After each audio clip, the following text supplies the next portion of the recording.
کیا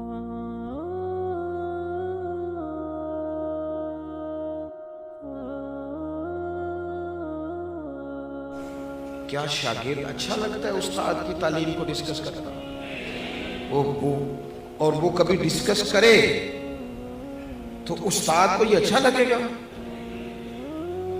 یہ آپ کسی بھی مہذب معاشرے میں کبھی یہ کام کر کے دیکھیں، یہ تکلیف کا باعث ہے۔ لیکن میں کس طرح یہ بات عرض کروں کہ لوگ امتی ہو کے نبی پاک کا علم شریف ڈسکس کرتے ہیں، وہ لے کے بیٹھے ہیں اپنے پاس کاغذ قلم اور لے کے بیٹھے ہیں حدود اربع کہ ہم بتائیں گے اتنا تھا اتنا نہیں تھا۔ یہ شکوک پیدا کیے گئے، شکوک کمزور کرنے کی کوشش کی گئی تاکہ کسی طریقے سے جتنی چیزیں آج دنیا میں لانچ کی گئی ہیں یہ صرف شکوک پیدا کرنے کے لیے، تاکہ خالی ذہن لوگوں کے دلوں میں آپ مانے نہ مانے۔ میں جتنے لوگوں سے ملتا ہوں میں تجربے سے کہہ سکتا ہوں کہ ایک بڑا طبقہ ایسا ہے جسے صرف مشکوک بنایا گیا ہے، جسے صرف ڈسٹرب کیا گیا ہے ذہنی طور پر۔ وہ لوگ جو بڑے محبت سے بڑے شوق سے کوئی درود شریف پڑھ رہے تھے، انہیں آگے کہا گیا یہ والا تو پڑھنا ہی نہیں چاہیے، وہ کب سے پڑھ رہا تھا۔ مشکوک کرنے کی سازش کی گئی۔ اسی طرح سے ایک بندہ مرزا غلام قادیانی، اچھا اعلیٰ حضرت نے جہاں بھی لکھا ہے غلام احمد قادیانی نے لکھا، مرزا غلام قادیانی بس، اس کو تیار کیا گیا۔ آپ دیکھیں کہ ایسا بیوقوف آدمی لانچ کیا گیا مارکیٹ میں۔ وہ آیا پہلے سادھو بن کے، وہ ہم دم کرانے بھی تو جس کے مرضی پاس چلے جاتے ہیں نا، یہ بھی کوئی کرائیٹیریا نہیں جی، یعنی وہ بابا جی سادے ہیں جی، کیوں سادے؟ کہتے ہیں نہائے نہیں مہینہ ہو گیا۔ میں نے کہا سادہ ہونا اور گندا ہونا ان میں فرق ہے۔ سادہ تو وہ شخص ہوتا ہے جس کو کوئی مہنگے کپڑوں کا شوق نہ ہو، کوئی مطلب اسے پروٹوکول کا شوق نہ ہو۔ سادگی کا کیا مطلب ہے کہ بندہ منہ نہ دھوئے؟ یہ کہاں کی سادگی ہے؟ تو پہلے کبھی وہ سادھو بن کے آیا، کبھی کچھ بن کے آیا، پھر اس نے نا چونکہ باقاعدہ وظیفہ خور تھا، اس نے پھر عجیب و غریب دعوے شروع کیے۔ اس نے کہا معاذ اللہ میں نبی ہوں۔ اور آپ کو بتاؤں یہ علماء کے لیے بات انوکھی نہیں تھی، کیونکہ رسول کریم نے فرما دیا تھا، محبوب نے پہلے ہی سمجھا دیا تھا، فرمایا 30 جھوٹے لوگ ہوں گے جو دعوی نبوت کریں گے، اور 2 تو حضور کے ظاہری زمانے میں ہی آ گئے، ظاہری زمانے میں آ گئے۔ تو یہ حضور نے، اب اس نے کیا کیا؟ اس نے کہا میں نبی ہوں، پھر عجیب و غریب تعویلات کرنے لگا۔ وہ لوگ ڈھونڈ کے لاتے ہیں نا چیزیں اپنی مرضی کی، آپ جس کے پاس بھی جائیں وہ دلیل رکھتا ہے، جس کے پاس بھی جائیں وہ کوئی نہ کوئی اس کے پاس کہانی ہوتی ہے، سٹوری ہوتی ہے۔ وہ تو ابو جہل بھی کہا کرتا تھا کہ دیکھو جی اچھے بھلے رہ رہے تھے، اور یہ انہوں نے ایک بھائی کلمہ پڑھ گیا، دوسرا پڑھتا نہیں، گھر میں لڑائی شروع ہو گئی۔ کہانی تو اس کے پاس بھی تھی نا۔ وہ یہ بھی کہتا تھا دیکھو جی ہمارے باپ دادا کو کہتے ہیں وہ گمراہ تھے، حالانکہ وہ تھے گمراہ۔ تو کہانی تو کوئی نہ کوئی اپنے دفاع کے لیے سب نے بنائی ہوئی ہوتی ہے معاذ اللہ۔ اس نے جب کہا میں نبی ہوں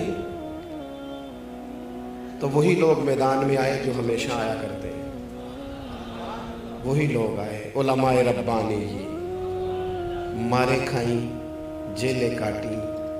مولانا نیازی کو تکلیف ہوئی، کئی مہینے جیل میں رہے۔ حضرت سید خلیل شاہ صاحب علامہ ابو الاسناد صاحب کے بیٹے جیل میں گئے، 20 درجنوں علماء پابندے سلاسل ہوئے۔ اور جب اس کے گرد گھیرا تنگ ہوا تو تعویلات کرنے لگا، کہنے لگا نہیں میں تو ذلی نبی ہوں، میں تو امتی نبی ہوں۔ بھئی یہ کون سی نئی تعریف تم نے گٹھی کی؟ اپنے لوگوں کو سمجھانے کے لیے، قائل کرنے کے لیے، آپ میری بات کو سمجھیں اچھے طریقے سے۔ ایک بڑی عجیب بات ہے دنیا کے اندر کہ لوگ کہتے ہیں یار یہ تو ان کے گھر کا آدمی ہے، یہ گھر کا آدمی آ کے یہ بات کہہ رہا ہے تو یہ تو نہیں غلط کہہ رہا ہوگا۔ ان لوگوں نے یہ کیا کہ اسلام کا لبادہ اوڑھ کے جب یہ کہنا شروع کر دیا نا کہ حضور آخری نبی نہیں، معاذ اللہ، تو انہوں نے ایک دروازہ کھولنا چاہا، ایک نیا شک پیدا کرنا چاہا۔ وہ جو امت حضور سے وابستہ ہو گئی تھی پوری طرح، ان کے ذہنوں کو منتشر کرنا چاہا، ایک نیا دروازہ، تاکہ جس کا جی چاہے وہ اندر آ جائے، جس کا جی چاہے وہ اندر آ جائے۔ اب ضروری تھا کہ ان لوگوں کی علماء نے حکم شرعی بیان کر دیا تھا، اعلیٰ حضرت نے بہت پہلے لکھ دیا تھا کہ یہ کافر ہے بلکہ مرتد ہے، اور فاضل بریلوی نے یہ فتویٰ دیا کہ جو اس کے کفر میں شک کرے، آپ کی توجہ ہے میری بات پر، جو ان کے کفر میں، وہ بھی کافر ہے۔ اس لیے کہ جس طرح اعلیٰ حضرت فرماتے ہیں، جس طرح اللہ کو اللہ ماننا، صمد ماننا، بے نیاز ماننا، لم یلد ولم یولد ماننا ضروری ہے، یہ جملے ہیں، فرماتے ہیں اسی طریقے سے نبی پاک کو آخری نبی ماننا بھی ضروری ہے۔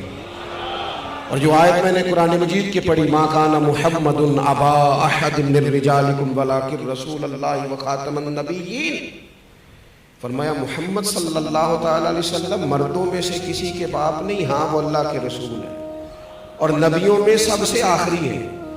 اور آپ کو درجنوں اور سینکڑوں احادیث ملے گی، کسی میں وضاحت کے ساتھ اور کسی میں کنایے کے ساتھ، اور حضور نے نا باریک کر کے مسئلہ ختم نبوت بیان کیا، کہیں شک نہ پیدا ہو جائے، باریک کر کے کسی جگہ شک نہ پیدا ہو، یعنی ذرا بھی گنجائش نہیں دی، ذرا بھی۔ فرمایا میرے بعد اگر نبی ہوتے تو عمر بن خطاب ہوتے، اور ساتھ ہی فرما دیا ہوں میں آخری نبی، میرے بعد ہوگا کوئی بھی نہیں۔ یہاں تک بھی اگر بات ہو جاتی تو سمجھ میں آتی تھی، لیکن وہ جو اگر کوئی تھوڑی سی گنجائش نکالنا چاہے تو بند کیا وہ دروازہ۔ نبی پاک علیہ السلام نے حضرت مولا علی شیر خدا سے فرمایا تم میرے لیے اسی طرح ہو جس طرح حضرت موسیٰ علیہ السلام کے ساتھ حضرت ہارون علیہ السلام ان کے بھائی تھے، کیونکہ حضرت ہارون بھی نبی تھے، حضرت موسیٰ بھی نبی تھے۔ اب محبوب کریم نے اس دروازے کو فوراً بند کیا۔ یہاں تک بھی بات ہو جاتی تو امت سمجھ جاتی کہ یہ بھائی بھائی کی تمثیل ہے۔ حضور نے ایک اور مقام پہ بھی کہا علی میرے بھائی ہیں دنیا اور آخرت میں، لیکن حضور نے انہیں کہا ہے، انہوں نے نہیں کہا نبی پاک کو کہ بھائی ہیں، انہوں نے جب بھی کہا یا رسول اللہ ہی کہا ہے۔ نبی پاک صلی اللہ تعالیٰ علیہ وآلہ وسلم نے کہا میرے لیے علی اسی طرح ہے جس طرح حضرت موسیٰ کے لیے ہارون تھے، لیکن ساتھ ہی پھر وضاحت کی، فرمایا یہ یاد رکھنا میرے بعد نبی کوئی نہیں۔ یعنی یہاں کوئی آدمی اگر یہ تعویل کرنے کی کوشش بھی کرے کہ دیکھو کیا بیان ہو رہا ہے، تو وضاحت کی، اور درجنوں جگہ پہ محبوب پاک علیہ السلام نے اس کی مکمل وضاحت کی، مکمل۔ اب مرزا قادیانی جب میدان میں آ گیا تو یہ جو ہمارے ہوتے ہیں نا سیاسی زعماء، یہ جو لوگ جو پارٹیاں الیکشن میں آتی ہیں، میرے دادا جی کہا کرتے تھے کہ فیصلہ ہمارے ہیں نا پنجاب میں پنچایت ہوتی ہے، اب تو خیر ختم ہو گیا معاملہ، پنچایتیں ہوتی تھی تو سرپنچ صاحب چودھری صاحب بھی فیصلہ کر دیتے تھے۔ تو دادا جان فرمایا کرتے تھے کہ جو چودھری اور جو سرپنچ الیکشن لڑنے لگتا تھا پھر ہم اس سے فیصلہ نہیں کراتے تھے، اس لیے کہ اس نے دونوں پارٹیوں سے ووٹ لے لیا، وہ کسی کو ناراض کرنے کی کوشش ہے، اس کے ووٹ کم ہو جاتے تھے۔ ہم اس سے فیصلہ نہیں کرایا کرتے تھے، ہم وہ والا سرپنچ ڈھونڈتے تھے کہ جو فیصلہ تو کرے لیکن اس لالچ میں نہ پڑے کہ اگر میں نے فیصلہ کسی کے خلاف کر دیا تو پھر وہ مجھے ووٹ نہیں دے گا۔ سیاسی زعماء کا یہ مسئلہ ہوتا ہے کہ انہوں نے لینے ہوتے ہیں ووٹ، کسی کمیونٹی کو ناراض نہیں کرنا چاہتے، یہ چاہ نہیں رہے تھے کہ ملک کے اندر قادیانیوں کو اقلیت قرار دیا جائے، چاہتے نہیں تھے سیاسی زعماء، اللہ ماشاءاللہ کچھ اچھے لوگ بھی ہمیشہ ہوتے ہیں، چاہ نہیں رہے تھے۔ پھر علماء کو جدوجہد کرنی پڑی۔ میں چھوٹا ورکر ہوں دین کا، شاید جتنے لوگ کام کر رہے ہیں ان سے سب سے چھوٹا میں ہوں، اور یہ عاجزی کے طور پر نہیں کہتا، میرا یہ حسن ظن ہے کہ میں نے زندگی میں بڑے بڑے مخلص لوگ دیکھے ہیں، جب ان کا کام ہم دیکھتے ہیں تو محسوس ہوتا ہے کہ واقعی ہم لوگ کمزور ہیں، ہمیں بہت کام کرنا چاہیے۔